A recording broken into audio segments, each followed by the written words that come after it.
February 1968, Ashao Valley, South Vietnam. An NVA political officer sits across from a blindfolded prisoner who smells of cordite and jungle rot. The officer fires questions in rapid Vietnamese, expecting silence or broken English. The American answers in flawless Southern dialect, calm, vernacular, no accent. The officer's pen freezes. The notebook snaps shut. Washington and Hanoi both sell the same story. American soldiers stumble through Asia, deaf to local tongues. Hollywood movies in 1967 reinforce the image grunts, shouting English at bewildered villagers. Even NVA training manuals assume captured US personnel will require interpreters. The jungle, everyone agrees, is a one-way mirror. In 1966, the Defense Language Institute at Monterey opens a classified Vietnamese track for operators bound for MACV-SOG Military Assistance Command, Vietnam Studies and Observations Group. Instructors map 3 dialect zones: Bac, Northern, Trung, Central, Nam, Southern, each with different tones and vocabulary. Students drill 50 to 200 key phrases, covering everything from trail directions to Marxist-Leninist jargon. Fort Bragg and Saigon run parallel pipelines. By 1967, CIA Station Saigon embeds Vietnamese tutors inside safehouses. Each operator builds multiple cover variants, backstopped with paper cover and rehearsed biography cues.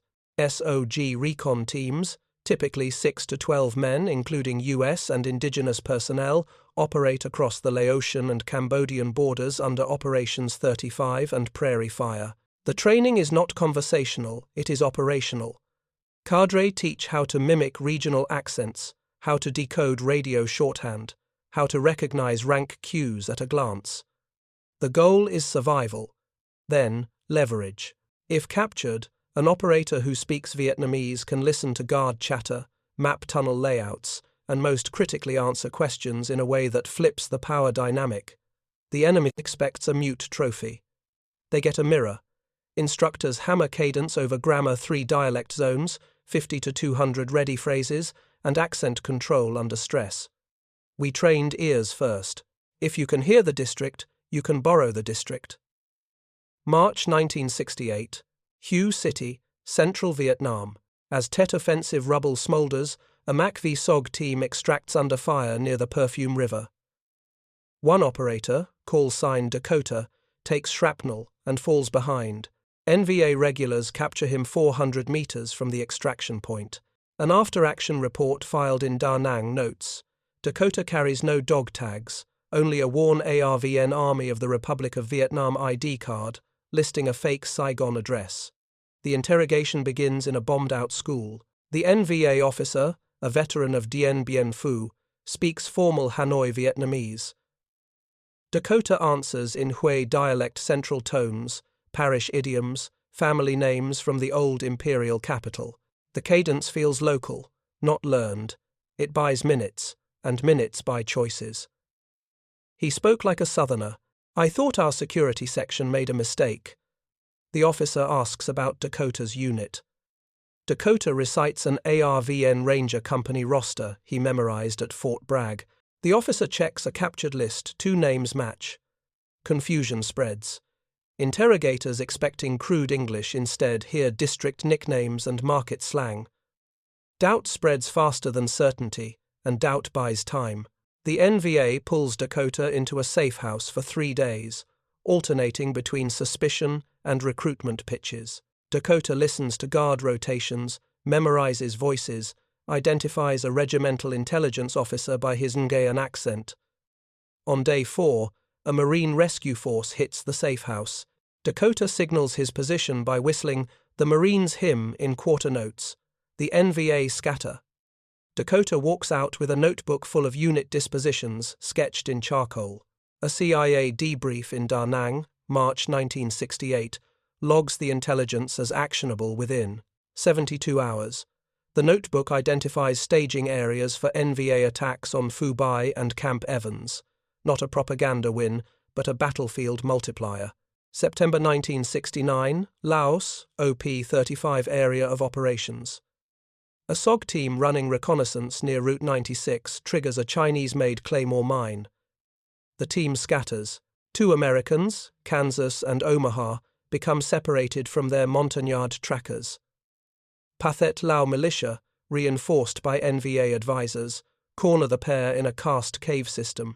Both operators carry letters in Vietnamese prepared to support the cover, referencing fictional aunts in Dalat and cousins in Can Tho. The Pathet Lao officer, a former schoolteacher from Vientiane, interviews them in textbook Vietnamese learned from French colonial primers. Kansas answers in rural Mekong Delta slang, dropping references to rice planting schedules and Buddhist festival dates. Omaha, trained in northern dialect, stays silent. His cover is a Hanoi engineering student. I told him my village flooded every October. He nodded. He believed me. The interrogation stalls. The officer radios for a security cadre fluent in southern idioms. That delay buys Kansas and Omaha 18 hours.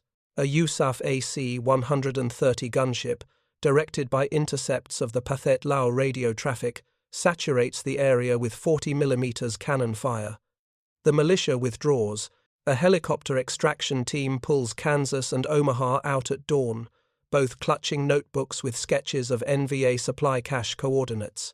A MACV-SOG after-action report, October 1969, credits the language cover with preventing summary execution and enabling intelligence recovery. The report notes Omaha's silence raises suspicion, but Kansas's dialect fluency creates cognitive dissonance sufficient to delay hostile action. Interrogators expect defiance or ignorance, not deception alone, precision. The first question stops being, "Do you understand?" and becomes, "Which district are you from?" That shift costs the enemy minutes. April 1970, Cambodia, KOSVN belt near Memot. A cross-border raid targets a suspected NVA headquarters complex. A 6-man SOG team penetrates 12 kilometers inside Cambodian territory. An ambush kills 2 Montagnard scouts. The surviving Americans, including an operator code-named Nevada, retreat into a rubber plantation. VC security forces capture Nevada after a 3-hour pursuit. His pocket litter includes a water-stained letter in Vietnamese, addressed to little brother, discussing family debts and a sister's wedding in Bien Hoa. The VC interrogator, a former Saigon University student radicalized in 1965, reads the letter aloud, testing for reaction. Nevada recites the next line from memory. He wrote the letter himself during a CIA briefing in 1969. Foreigners understood code words. I reported it to district command. They didn't believe me. The interrogator switches to rapid-fire questions about Saigon neighborhoods, street names, bus routes, black market cigarette brands. Nevada answers 11 out of 15 correctly. The 2 mistakes are deliberate, seeded during training to avoid seeming too perfect. The interrogator pauses, opens a notebook, closes it without writing. That stunned silence lasts 10 seconds. It is long enough for Nevada to scan the room, count 4 guards, and note the interrogator carries a Chinese-made pistol with a loose grip screw. The VC move Nevada to a jungle holding camp. He spends 5 days eavesdropping on guard conversations about supply routes and upcoming attacks. A SOG rescue force, guided by radio intercepts, assaults the camp on day 6. Nevada escapes during the firefight with a mental map of VC logistics hubs across Tay Ninh province. Not a lucky break, but a designed outcome. March 1972, Northern 1 Corps near the DMZ demilitarized zone. NVA armor columns push south during the Easter offensive, overrunning firebase after firebase. A U.S. Army Ranger advisor, Sierra, embeds with an ARVN unit defending fire support base Nancy. The base falls in 90 minutes. Sierra, separated from his radio, hides in a collapsed bunker. NVA infantry sweep the perimeter, pulling out survivors for triage interrogation. Sierra's cover legend positions him as a civilian logistics contractor from Quang Tri, complete with official-looking paper and a well-worn lighter with a familiar city name. The NVA interrogator, a senior lieutenant educated in Moscow, opens with Russian, then switches to Vietnamese. Sierra responds in central dialect, mentioning his uncle's cafe near Dong Ha Market, a real location he studied in satellite photos. I kept my answers short. Every word bought time. Every mistake would have cost my life. The interrogator probes Sierra's story, asking about recent NVA movements near Quang Tri. Sierra offers plausible rumors, half-truths, salted with DLI-trained misdirection, mentioning AVN artillery positions that were already abandoned. The lieutenant makes notes, but his pen slows with each answer. A second officer arrives, speaking northern Hanoi dialect with French loanwords. Sierra shifts his accent slightly, code-switching to match a trick taught at Fort Bragg for building rapport. The second officer smirks, lights a cigarette, and asks about Sierra's family. Sierra describes a fictional father who fought the French at Dien Bien Phu, a story designed to trigger revolutionary nostalgia. It works. The second officer relaxes, lowers his pistol. That night, an AC-130 strike hits the NVA staging area. Sierra uses the chaos to escape into the jungle, guided by the North Star and a hidden compass. Not charm, cultural fluency, applied under pressure. By 1972, Hanoi circulates internal warnings about linguistic infiltrators.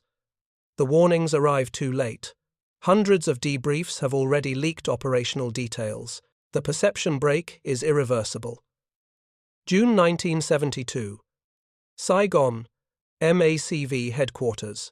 A classified review compiles after-action reports from SOG, CIA, and Army intelligence. The review tallies 47 incidents where captured U.S. personnel use Vietnamese to extract information, delay execution, or enable rescue. One memo, dated June 14, 1972, notes NVA interrogators now approach American prisoners with heightened caution, assuming linguistic and cultural competence. The assumption flips the script. Silence becomes suspicious, and fluency becomes a psychological weapon. A DLI cadre report from Monterey, July 1972, logs requests for Vietnamese instruction spiking by 340% after news of the talking prisoners filters back to the US. The cadre emphasizes dialect precision, Bac, Trung, Nam, and drills ready phrases over grammar. They simulate interrogation stress, running students through mock captures with instructors posing as NVA officers. One instructor, a former ARVN colonel, tells students, "Your Vietnamese must sound weary, not rehearsed. Exhaustion is universal." In Laos, CIA case officers exploit the confusion by spreading rumors among NVA units that American prisoners are actually North Vietnamese defectors surgically altered to look Western, a disinformation campaign designed to sow paranoia. A Pathet Lao intelligence report, captured in 1973, references foreign agents with perfect Lao and Vietnamese and orders officers to verify prisoner identity through family knowledge testing. The testing backfires. Operators trained with cover legends based on real Saigon neighborhoods pass the tests, while NVA officers waste hours cross-referencing fabricated family trees. By late 1972, the perception break reaches Hanoi's Central Military Commission. A directive dated November 1972 instructs interrogators to assume all captured Americans possess operational language skills and secondary identities. The directive cites 3 cases where prisoners displayed knowledge of Marxist-Leninist terminology inconsistent with imperialist soldiers. One case involves an operator who recites Ho Chi Minh's poetry during interrogation, not mockery, but a calculated move to confuse his captors about his true allegiance. The interrogator, according to a debrief obtained post-war, closes his notebook and requests guidance from Hanoi. That request delays the operator's transfer to a POW camp by 2 weeks' time, enough for a rescue mission to pinpoint his location via radio intercepts. We taught them to listen first, then speak. Language is not a shield, it is a lever. The lever works in both directions. Captured NVA officers, debriefed by Vietnamese-speaking Americans, reveal more than they intend, assuming their interrogators do not understand nuance or idiom. A 1971 CIA report describes an NVA major who questioned in his native Neur and dialect, discloses supply routes while believing he is speaking to a South Vietnamese translator. The Major's shock, recorded in the debrief, mirrors the shock of his own interrogators years earlier. The notebook snaps shut on both sides of the war.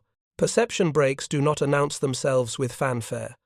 They arrive in small, repeated moments of disbelief, an American who answers in Vietnamese, a pause that stretches into strategic advantage, a closed notebook that holds nothing because the interrogation itself has already failed. After the war, declassified MACV-SOG files reveal the full scope of the language program. Between 1966 and 1972, over 300 operators complete advanced Vietnamese training.